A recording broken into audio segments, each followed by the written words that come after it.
société civile et sera reçu par le président de la République.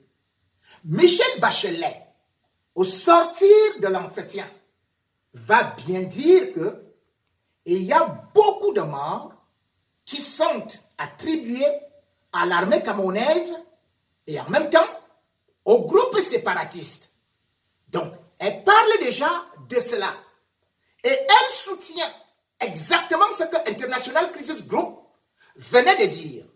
Et International Crisis Group va plus loin en disant, dans les régions du nord-ouest et du sud-ouest du Cameroun, actuellement, il y a des massacres qui sont perpétrés et demande donc l'intervention de la Cour pénale internationale. Donc c'est International Crisis Group qui est le premier à le dire. Le Sénat américain et bien évidemment le Parlement européen se sont réunis pour dire les mêmes choses que actuellement au Cameroun, les droits de l'homme n'étaient pas respectés, qu'il y avait une guerre qui faisait rage et que l'armée camerounaise massacrait des civils.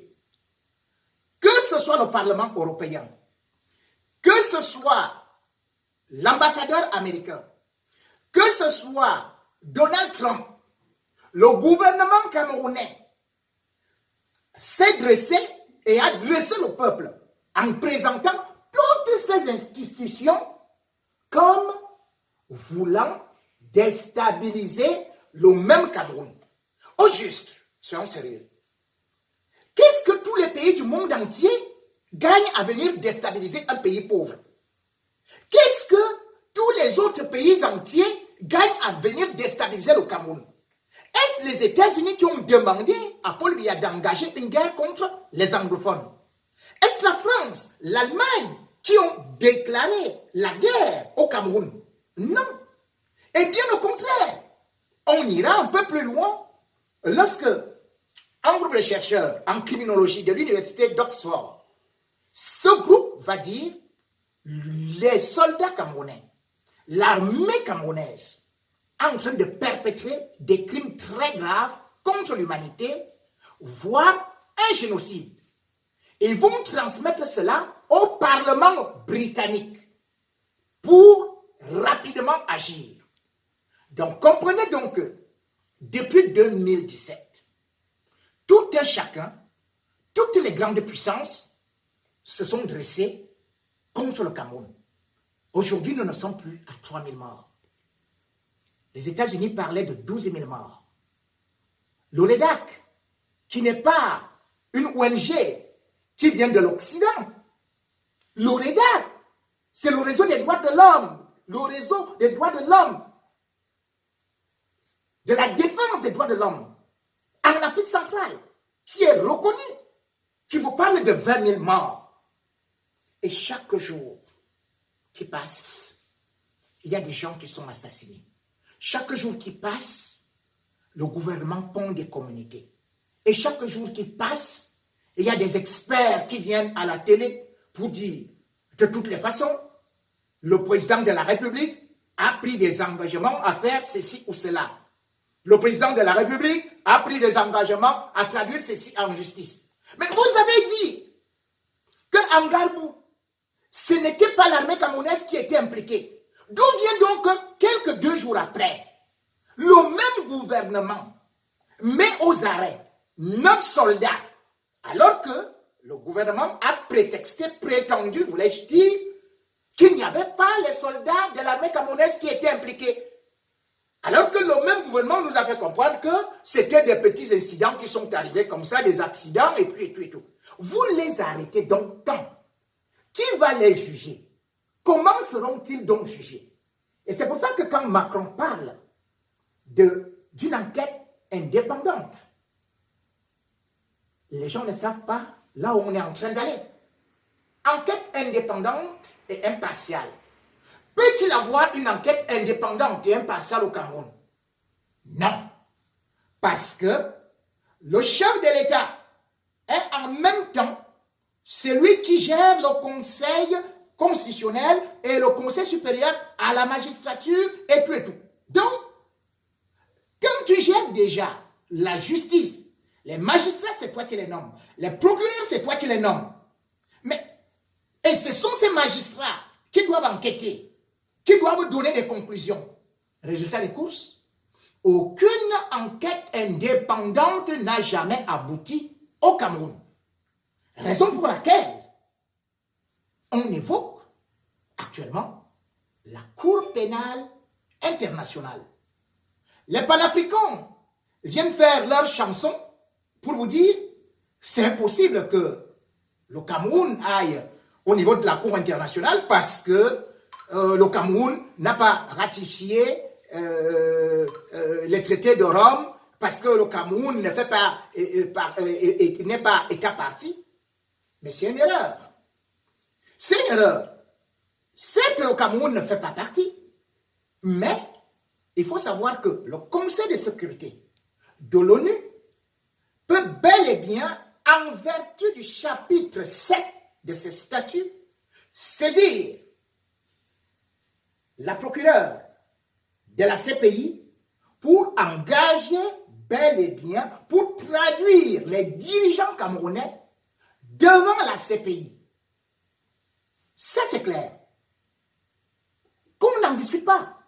Il y a plein de gens qui disent que, bon, de toutes les façons, parce que la France va soutenir le Cameroun, la France va mettre le droit de veto, ou bien c'est la Russie qui va mettre le droit de veto, ou bien c'est la Chine qui va mettre son droit de veto. Ah mais non, détrompez-vous. Il faut qu'on soit clair.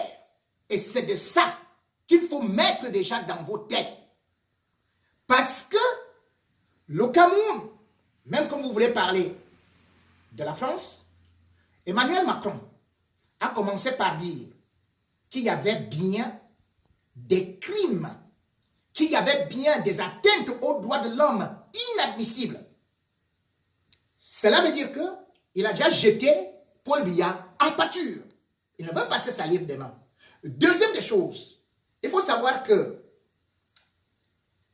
le Parlement français, pour la première fois, a décidé, parce que saisi par la Commission des affaires étrangères du Parlement, donc par exemple le célèbre député Nadeau, ils étaient trois qui ont fait la pression sur le Parlement pour qu'on mette cela dans les débats de l'Assemblée nationale. Donc le 25 mars 2020, l'Assemblée nationale française va débattre de la situation au Cameroun. Ce qui signifie que lorsque l'Assemblée nationale française commence déjà des débats et qu'il y aura tous les documents prouvant que non seulement il y a des atteintes graves aux droits de l'homme, non seulement il y a des crimes contre l'humanité, non seulement il y a des crimes de guerre, non seulement il y a le génocide, ceux qui veulent nier, je vais le prouver tout de suite. Eh bien, ce Parlement va imposer à Macron de laisser une enquête indépendante. L'enquête indépendante ne pouvant pas être faite par le Cameroun, donc le Conseil de sécurité va saisir bel et bien la procureure, la Cour pénale internationale, pour qu'il y ait une enquête. Le rouleau compresseur est inévitable. Donc pour ceux qui se disent que ce sera la Russie ne peut pas soutenir le Cameroun. Parce que la Russie est déjà de l'autre côté en République centrafricaine. Et de surcroît, il faut savoir que lors du sommet Afrique-Russie, Paul Biya n'est pas allé alors que c'était le moment où il fallait plutôt convaincre, discuter, tisser des relations étroites avec Poutine. Il n'est pas allé parce qu'il attendait Guéant, le ministre des Affaires étrangères de la France. C'est la France qui lui a demandé de ne pas partir. Donc, il ne pouvait compter que sur la Russie.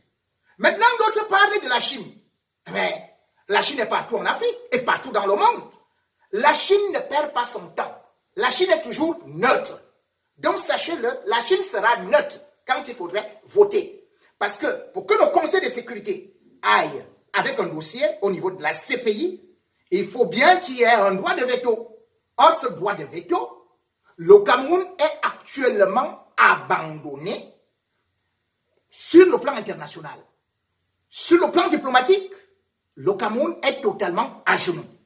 Donc, ne comptez pas sur une protection, un bouclier venant des puissances étrangères, parce qu'aujourd'hui, que ce soit le Parlement, que ce soit le Sénat américain, que ce soit les Anglais, que ce soit aujourd'hui même la France, Paul Biya est déjà lâché. Et c'est tout à fait normal. Parce que le Cameroun traverse une période trouble où la communauté internationale ne peut pas laisser. Le Cameroun ne fait pas partie de ce que vous pouvez appeler la CPI, le statut de Rome. Mais n'oubliez pas que le Cameroun d'abord a eu à valider le statut de Rome. Le Cameroun faisait partie des 120 pays qui étaient le 17 juillet 1998 pour valider le statut de Rome. Et si le Cameroun ne fait pas partie de la CPI, ne croyez pas que le Cameroun veut dire qu'il est vacciné et immunisé. Je vais vous prendre les cas, par exemple, de Omar El-Béchir. Le Soudan ne fait pas partie de la CPI des États